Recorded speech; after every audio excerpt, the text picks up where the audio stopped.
BJP साल 2027 के विधानसभा चुनाव को लेकर नई रणनीति तैयार कर रही है। अब एसआईआर के जरिए वो नई प्लानिंग में जुट गई है। सूबे में अपनी कमजोर सीटों की पहचान कर उन पर पार्टी के ज्यादा फोकस की तैयारी कर ली है।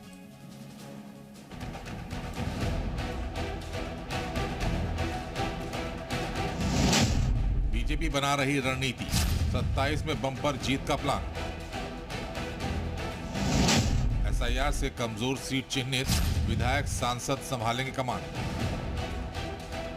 यूपी में अगले विधानसभा चुनाव को लेकर बीजेपी नई रणनीति पर काम कर रही है।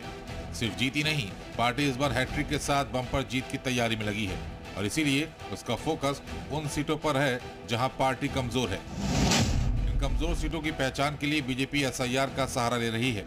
इन सीटों की जिम्मेदारी सांसदों और विधायकों को दी जाएगी। साथ ही पूर्व सांसद और पूर्व विधायक भी इस रणनीति का हिस्सा होंगे।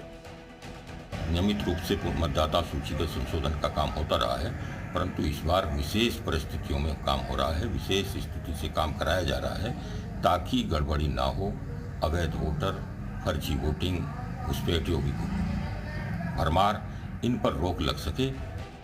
बीजेपी हर प्लान खास तरीके से तैयार करती है। एसआईआर के बहाने ही पार्टी कुंडी खटकाओ अभियान चलाकर लोगों तक पहुंच रही है। एसआईआर के दौरान ही बीजेपी के बूथ लेवल एजेंट भी वोटर्स के घर घर जा रहे हैं। अब नई रणनीति के जरिए विपक्ष की घेराबंदी की कोशिश करेगी। बीजेपी एसआईआर के जरिए कहीं न कहीं कोशिश कर रही है कि उन सीटों पर जहां उनकी पकड़ कमजोर है, जहां वो 2024 में चुनाव नहीं जीत पाए थे, वहां पीडीए मतदाता जो हैं उनके वोट काटे जाएं। दरअसल बीजेपी हर वो रणनीति बना रही है जिसके तहत 2027 के विधानसभा चुनाव में वो विरोधियों को जोरदार पटकनी दे सके।